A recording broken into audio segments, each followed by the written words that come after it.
Hello everyone, मैं आप सभी का मेरे एचएससी बोर्ड मास्टर सीरीज में स्वागत करता हूं। मैं आपके लिए लेके आया हूं नया चैप्टर करंट इलेक्ट्रिसिटी, जिसमें मैं आपको बताऊंगा पूरे इंपॉर्टेंट टॉपिक्स इस चैप्टर से रिलेटेड। ठीक है, तो आप बने रहे मेरे आखिरी तक इस वीडियो में।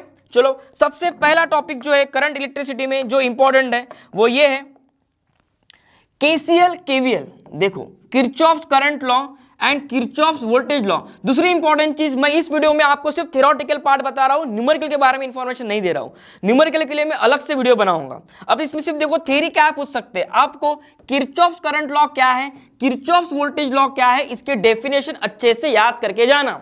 ठीक है, और Kirchhoff's current law, Kirchhoff's KVL law, KVL और केसीएल किस पे बेसिस पे है। जैसे कि केसीएल जो है आपका, it is based on law of conservation of charges, conservation of charges पे डिपेंड है या बेस है, कंजर्वेशन ऑफ चार्जेस।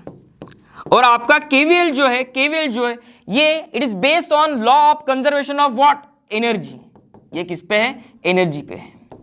ये दो पॉइंट याद करके जाना, इन दोनों के डेफिनेशन अच्छे से याद करके जाना, और इसके डायग्राम बड़ी ही सिंपल है, केसीएल केबी और केवीएल केबी। केवीएल के लिए कोई तो भी एग्जांपल याद करके जाना। इसमें क्या होता है, केसीएल में समेशन ऑफ करंट यानी कि incoming current equals to outgoing current, तो उसके लिए आप ये दिखा दो, एक जंक्शन दिखाना पड़ेगा। केवीएल में क्या होगा, summation of potential difference equals to what, zero. जितने भी पोटेंशियल होंगे आपके सर्किट में, इनकी सम क्या होनी चाहिए, जीरो। तो उसके लिए एक बेसिक सा सर्किट बना देना, एक रेजिस्टेंस लगा देना, बैटरी लगा देना और एक करंट दिखा देना, सिंपल। चलो नेक्स्ट आगे बढ़ते। लेकिन ये पॉइंट पे सवाल आने के चांसेस है। कितने मार्क के लिए आएंगे वो बता देता हूं मैं, not more than 2 marks, hardly 2 mark के लिए पूछ सकते हैं, या फिर 1 मार्क के लिए, इससे ज्यादा एक्सपेक्ट मत करो। नेक्स्ट पॉइंट पे आते हैं। सबसे इंपॉर्टेंट टॉपिक जो है वो है व्हीटस्टोन ब्रिज। देखो, लास्ट ईयर के पेपर में एक भी थ्योरेटिकल क्वेश्चन नहीं रहा। जो भी क्वेश्चन थे वो न्यूमेरिकल बेस्ड थे। तो इस बार थ्योरी पे क्वेश्चन आने के चांसेस पूरे बनते हैं, और मैं आपको जितने भी क्वेश्चन दूंगा ना, ये क्वेश्चन तो आपको सॉल्व करके ही जाने, याद करके ही जाने। अगर आपकी पढ़ाई पूरी हो चुकी है तो वीडियो को मत देखो, कोई फायदा नहीं। मैं ये वीडियो उन बच्चों के लिए बना रहा हूं ना, जिनका लास्ट मिनट में प्रिपरेशन नहीं हो पा रही है, जिनको पास होने का डर है कि मैं पास होगा भी नहीं होगा, मैं उन बच्चों के लिए वीडियो बना रहा हूं स्पेशली। ठीक है, तो टॉपर्स मेरा वीडियो देख के आप टाइम वेस्ट मत करो। देखो, व्हीटस्टोन ब्रिज में आपको क्या क्या याद करना है बता देता हूं पहले मैं। व्हीटस्टोन ब्रिज का जो डेरिवेशन है, ये सबसे बेसिक डेरिवेशन है और सबसे आसान डेरिवेशन है, तो डेरिवेशन याद करके जाना है। डेरिवेशन के साथ साथ इसकी डायग्राम मत भूलना। डायग्राम आपको डेरिवेशन करते समय देना ही देना है, मस्ट है। डायग्राम नहीं ड्रॉ करोगे तुम्हारे मार्क्स नहीं आएंगे, सीधा कह रहा हूं मैं। 4 मार्क के लिए क्वेश्चन पूछ लिया व्हीटस्टोन ब्रिज का, बैलेंसिंग कंडीशन का डेरिवेशन पूछ लिया और डायग्राम नहीं ड्रॉ किया, गए 1.5 मार्क तो गया तुम्हारा, काट ही देगा मार्क। प्लस ये हो गया इसके एप्लीकेशन। अगर आपको पूरा क्वेश्चन पूछ लिया तो 4 मार्क के लिए पूरा क्वेश्चन आ सकता है ये, या फिर एप्लीकेशन पूछ लेंगे सिर्फ 1 मार्क के लिए। 1 मार्क में 2 एप्लीकेशन लिख लेना इसके, किसके, व्हीटस्टोन ब्रिज के। अब सुनो मेरी बात, अब सबसे इंपॉर्टेंट क्वेश्चन देता हूं मैं व्हीटस्टोन ब्रिज का। देखो, अब व्हीटस्टोन ब्रिज में एक क्वेश्चन होता है, चलो इसमें नहीं, सॉरी व्हीटस्टोन ब्रिज हो गया आपका। मैं नल पॉइंट के बाद मीटर ब्रिज पे आते हैं। अब मीटर ब्रिज का डेरिवेशन और व्हीटस्टोन का डेरिवेशन दोनों सेम है, दोनों ऑलमोस्ट सेम है। ठीक है, अगर आपने व्हीटस्टोन का डेरिवेशन कर लिया तो मीटर ब्रिज का इजीली हो जाएगा। ओके, तो मीटर ब्रिज का डेरिवेशन याद से करके जाना। अब इसमें क्या होता है, देखो, मीटर ब्रिज जब आप यूज करते हो तो उसमें कुछ एरर्स आते हैं। ठीक है, तो क्वेश्चन ऐसा बन सकता है, what are the error in Wheatstone bridge, what are the error in Wheatstone bridge and how they can minimize, या आपको पूछ सकता है मिनिमाइज, या आपको पूछ सकता है 3 मार्क के लिए, क्योंकि ये कॉन्सेप्चुअल क्वेश्चन है। ये क्या है, कॉन्सेप्चुअल क्वेश्चन है, तो ये आपके 3 मार्क के लिए डेफिनेटली पूछने के चांसेस बनते हैं इसके। ओके, चलो नेक्स्ट। उसके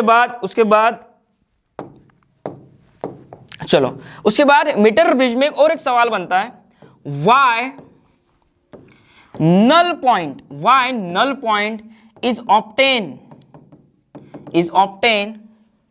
in one third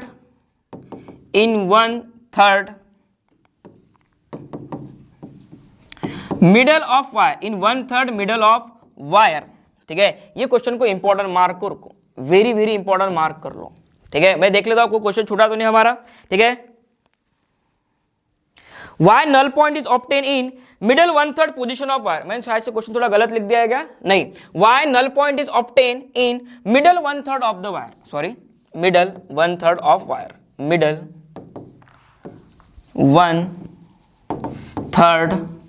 middle 1/3 position of wire, middle 1/3 position of wire. तो इसके बारे में पढ़ के जाना। ये मुझे लग रहा है कि इस बार 3 मार्क के लिए पूछ सकते हैं आपको, क्योंकि ये बहुत कॉन्सेप्चुअल क्वेश्चन है, ठीक है। चलो नेक्स्ट टॉपिक पे आते हैं हमारे। उसके बाद मीटर ब्रिज में जितने भी एरर थे उसको रेक्टिफाई करो, और उसे मिनिमाइज करने के लिए क्या कर सकते हो, इस पे सवाल आने के चांसेस हैं, ठीक है। चलो नेक्स्ट टॉपिक जो हमारा बनता है वो बनता है पोटेंशियोमीटर पे। पोटेंशियोमीटर सबसे इंपॉर्टेंट है, और मैं जो टॉपिक बता रहा हूं ना आपको, ये सभी थ्योरेटिकल टॉपिक्स है। ये सभी क्या है, थ्योरेटिकल टॉपिक्स है। ये न्यूमेरिकल्स नहीं बता रहा हूं मैं, न्यूमेरिकल्स के लिए मैं अलग से वीडियो बना लूंगा आपको कि करंट इलेक्ट्रिसिटी के कौन से न्यूमेरिकल बहुत इंपॉर्टेंट है। देखो अब पोटेंशियोमीटर में क्या होता है, पोटेंशियोमीटर में सबसे इंपॉर्टेंट टर्म है आपकी बच्चों पोटेंशियल ग्रेडियंट। ये बहुत इंपॉर्टेंट है, potential what, gradient, potential what रे, ग्रेडियंट। ये सबसे इंपॉर्टेंट टर्म है, ठीक है। तो पोटेंशियल ग्रेडियंट की डेफिनेशन क्या कहा मैंने, पोटेंशियल ग्रेडियंट की व्हाट डेफिनेशन, इसको याद से करना ही करना है। ये डेफिनेशन पूछा तो आपको 2 मार्क के लिए पूछ सकते हैं, 2 मार्क के लिए। इसके अलावा potential gradient on which factor potential gradient depends, on which factor, on which factor, on which factor, factor potential, on which factor potential gradient depends, potential gradient depends on which factor potential gradient depends। ये point याद करके जाना, ठीक है। चलो इसके अलावा इतना ही नहीं, इतना सही नहीं है पोटेंशियोमीटर में, पोटेंशियोमीटर में बहुत है। पोटेंशियोमीटर की डेफिनेशन कि पोटेंशियोमीटर का जो प्रिंसिपल है वो क्या है, पोटेंशियोमीटर का जो प्रिंसिपल है उसको पढ़ के जाना। Principle of potentiometer, principle of potentiometer की voltage is directly proportional to the length of the wire, वो पढ़ के जाना अच्छे से, ठीक है। अब how potentiometer is use, how potentiometer is use to compare, how potentiometer is use to compare to EMF of cell. ये इस बार डेरिवेशन आ सकता है, अगर ये आया आपको सीधा 2 मार्क के लिए पूछ सकते हैं। कितने मार्क के लिए, 2 मार्क के लिए। अब सबसे इंपॉर्टेंट क्वेश्चन ये चैप्टर का वो है कि ये पोटेंशियोमीटर जो हम पढ़ते हैं ना, ये रिप्लेस करता है वोल्ट मीटर को। मतलब ठीक है, अगर आप वोल्ट मीटर यूज करते हो, वोल्ट मीटर की जगह पोटेंशियोमीटर यूज करो, तो इसका डिफरेंस देखो। अभी ये मोस्ट इंपॉर्टेंट है, इसके पॉइंट्स पढ़ के जाना। देखो डिस्टिंग्विश के पॉइंट हमेशा याद रहते हैं, कौन से, देखो पोटेंशियोमीटर वर्सेस आपका वोल्ट मीटर, ये पॉइंट्स को पढ़ के जाना कि पोटेंशियोमीटर तुम्हारा वोल्ट मीटर से बेस्ट क्यों है, और पोटेंशियोमीटर और वोल्ट मीटर में डिफरेंस क्या है, ठीक है। ये पढ़ लोगे, ये सबसे इंपॉर्टेंट टॉपिक है, ठीक है। और कुछ छूटा तो नहीं है, चलो ठीक है। अब लास्ट एक पॉइंट है जो मैंने एक्चुअली किया क्या है, मैंने लास्ट के 10 साल के पेपर एनालिसिस करे फिजिक्स के, HSC बोर्ड के, और उसमें से मैंने एक क्वेश्चन निकाले हैं, ठीक है। मैंने CBSE के भी क्वेश्चन भी एनालिसिस किए, डिफरेंट स्टेट के भी क्वेश्चन एनालिसिस किए, तो पता चलता है कि ये कुछ नंबर ऑफ क्वेश्चन से जो पूछने के चांसेस हैं। और होता क्या है कि लास्ट के 2-3 साल में जो पेपर बने हैं 2-3 डिफरेंट स्टेट्स के, उन पेपर्स को ना एनालिसिस करना होता है, उसमें से हमें बहुत कुछ डेटा मिल जाता है। कुछ क्वेश्चन ना रिलेटेड टू नीट एग्जाम से भी होते हैं, जैसे कि नीट एग्जाम का कोई इजी क्वेश्चन होगा जो एज इट इज इसमें डाल देंगे, ये भी होता है। तो मैं उन सब पैरामीटर को नजर रखते हुए ये जो सीरीज बना रहा हूं, ठीक है। चलो लास्ट क्वेश्चन है, इंटरनल रेजिस्टेंस रिलेटेड है, इंटरनल रेजिस्टेंस रिलेटेड है, on what factor does the internal resistance of cell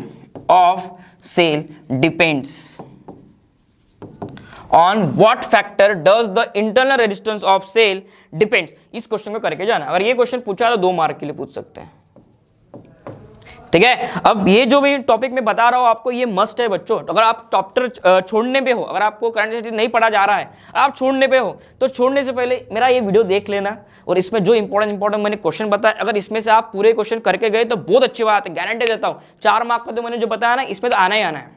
ठीक है। अब होता क्या है, आप पूरा नहीं पढ़ पाओगे, जो भी जितना भी मैंने बताया उतना अगर पढ़ पाए ना, बहुत अच्छी बात है, क्लियर कर लोगे एग्जाम। ठीक है, चलो thank you so much everyone.